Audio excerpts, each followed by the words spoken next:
So ganun kami kabait sa inyo, pero wag ninyo kaming binobuyo. Wag ninyong inuubos yung aming kabaitan.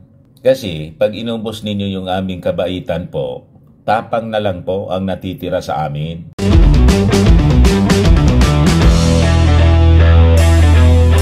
Nag-warning na naman po yung mga barkada ni Maudigs, yung China. Ayan po, China warns Philippines not to miscalculate situation in South China Sea. Sabi po ng Foreign Ministry. What? Kayo yung wag ninyong i-miscalculate yung aming resolve. Kasi kami po, lahi kami ng mga matatapang, lahi ni Lapu-Lapu. Hindi nga umubra sa amin kahit sinakop yung Pilipinas for more than 300 years ng Spanish Empire.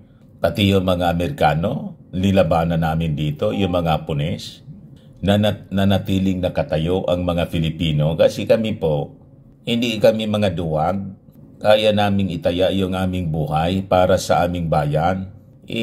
Napakalinaw sa aming lupang hinirang, ang mamatay ng dahil sayo. We are Maharlikans, Ophirians.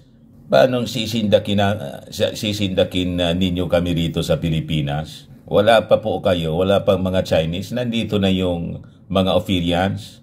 This country, the Philippines, the modern Philippines is Ophir, the land of creation. Kaya wag ninyo kaming sinisindak-sindak dito, di ba? Kaya sabi ng ating Pangulong Bongbong Marcos sa ating armed forces, Philippines to remain undeterred in WPS, urges Filipino soldiers to show courage, firm resolve. BBM lang po yung sakalam. Di ba? Yan ang aming puging-puging Pangulo na sabi ng mga minions ni Maudigs. Si Maudigs mismo, weak leader daw. Anong weak leader? Ayan ang sabi ng ating Pangulo, Philippines undeterred amid West Philippine Sea issue. Si Maudigs, gawin na ninyo niya kaming province. Di ba? So, malinaw na malinaw po kung sino yung matapang na totoong lahi ni Lapu-Lapu. Huwag kami mga Chinese, hindi ninyo kami kayang sindakin. But before ko mga kababayan na ibigay sa inyo yung full story po, click subscribe muna dito sa ating YouTube channel. And hit the notification bell po para lagi kayong updated sa mga kaganapan dito sa ating bansa. Like and share na rin po ninyo ng ating video. At wag na rin po ninyo mga kababayan na skip yung ating mga commercial ads para tuloy-tuloy lang ang pag-unlad ng bagong Pilipinas, the land of Ophir. Sa mga naghanap po ng malinis and spacious fitness gym, bumisita lang po kayo sa aming Colossal Fitness Gym.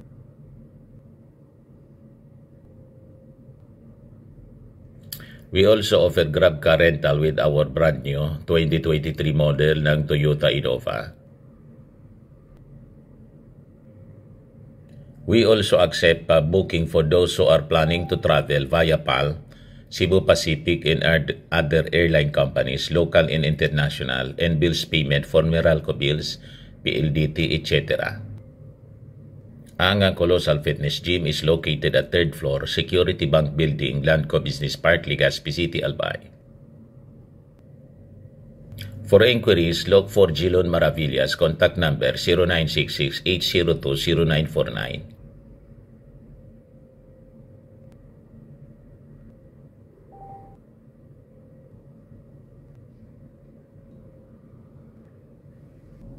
Ayos po mga kababayan, ayos na niya Mr. Maravillas. So ito yung warning ng mga barkada ni Maudigs. Sige lang ang warning ninyo, hindi man ninyo kayang panindigan yung inyong mga sinasabi. Sabi nga ni Defense Secretary Gibo, kayo lang naman ang naniniwala sa inyong posisyon na inyo yung South China Sea.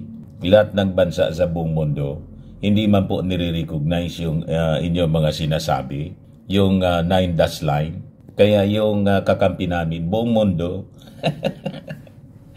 Di ba? Huwag kami mga Chinese. Kami mababait. Basta tama lang. Inakomodate nga namin kayo rito. Di ba? Yung mayayaman dito sa Pilipinas, mga Chinese businessmen. May mga Chinatown dito. Bakit sa China ba? May Filipino town. Di ba wala?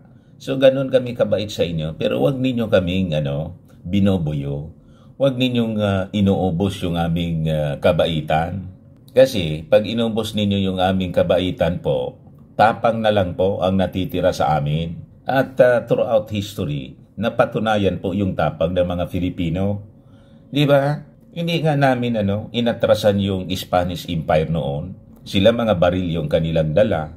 Kami mga itak lang. So wag ninyong nilulook down yung aming kakayahan. Kami kahit stick lang, we will fight for our country. Kahit mano-mano na lang, ilalaban namin yung aming bansa. Di ba? Pero siyempre, nandyan yung aming mga kaibigan, Japan, Australia, South Korea, Amerika. Kung may nuclear power kayo, may siyempre yung mga kaibigan namin, lalo Amerika, nuclear powered po yung nuclear arm, yung Amerika. Naka-defense treaty sa amin. Kaya wag kami po ninyong sinisindak. May kakayahan din kami na i-defend yung aming country at yung aming buhay.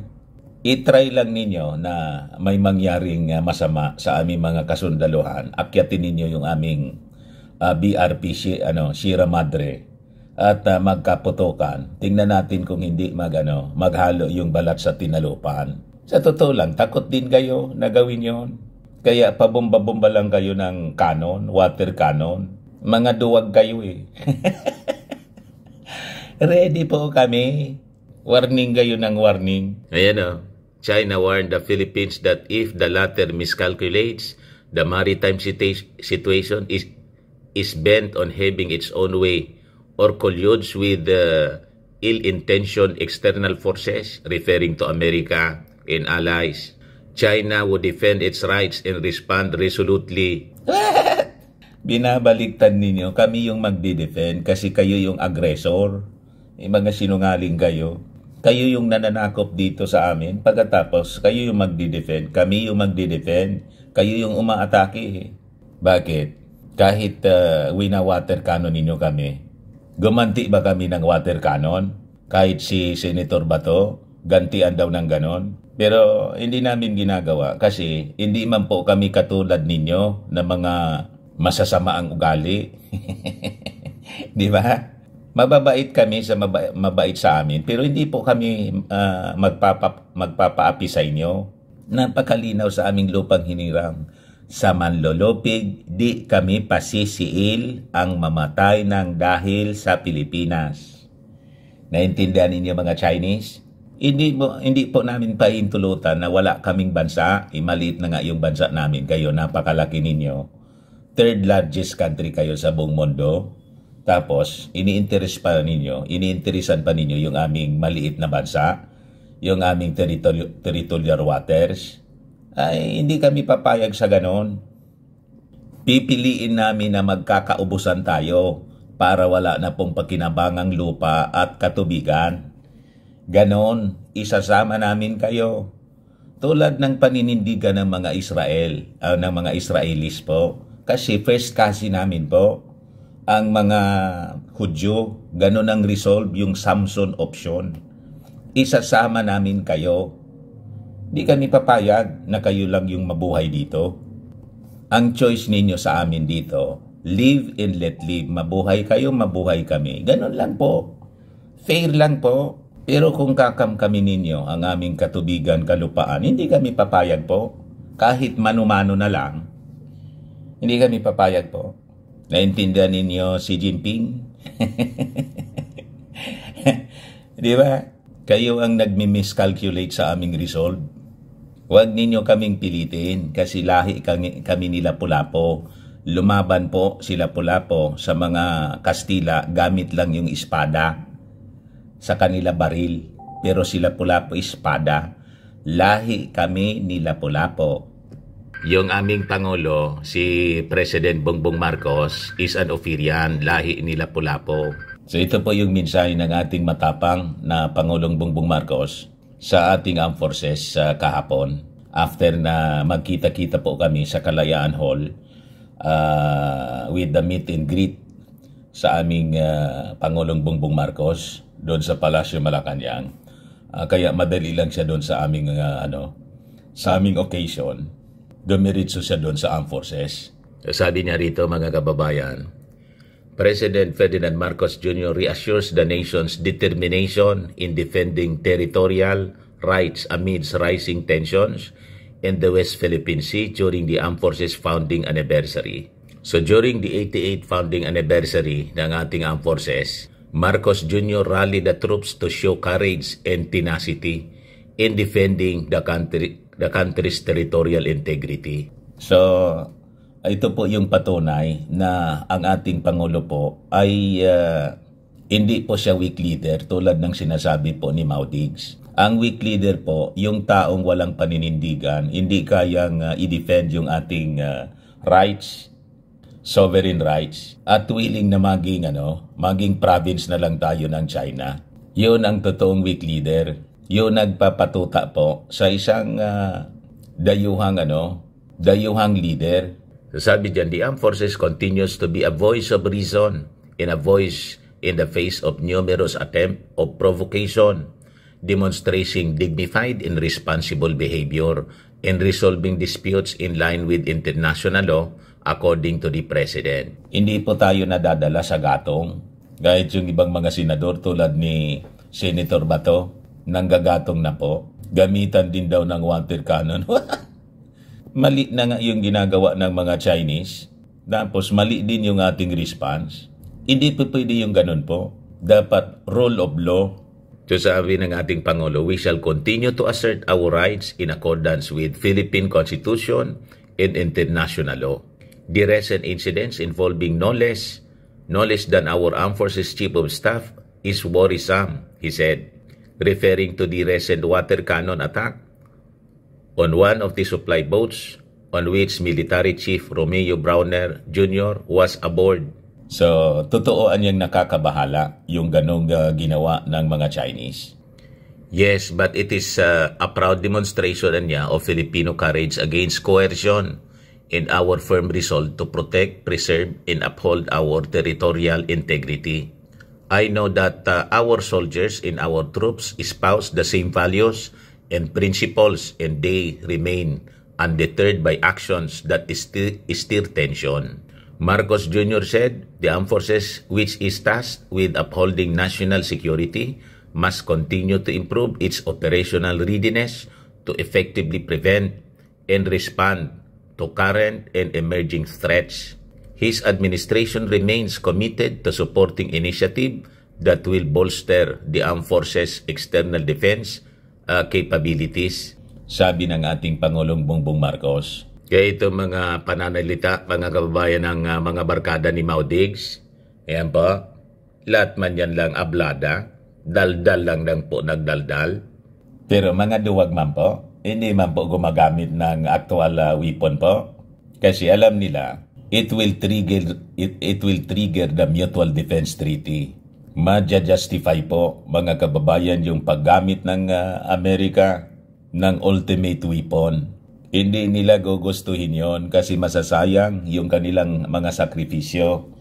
Tulad ng ginawa noon ng Amerika sa Japan, surrender po yung Japan.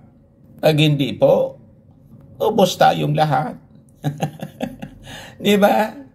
Battle of Armageddon na po, as prophesied in the Word of God. Kaya ako po, kahit ayaw ko ng ganon, hindi man po natin mapipigil ang unfolding prophecy.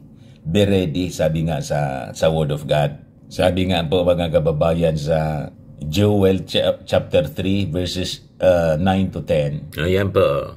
Prepare for war. Proclaim this among the nations. Prepare for war.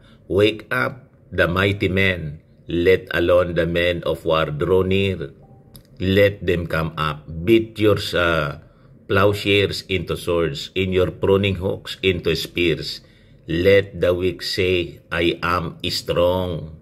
Kaya po, sabihin natin sa mga Chinese na akala nila weak tayo, sabihin natin po, we are strong. Ang mamatay nang dahil sa'yo. Sa manlulupig, di ka pasisiil, sabi sa ating lupang hinirang. Naintindihan ninyo mga Chinese? Nasa national anthem namin ang aming resolve. Kaya tama na lagi nating inaawit po yung ating lupang hinirang. Ayan man lang po mga kababayan. Ako po si Dante Maravillas. Bye-bye po. God bless the Philippines, the land of Ophir.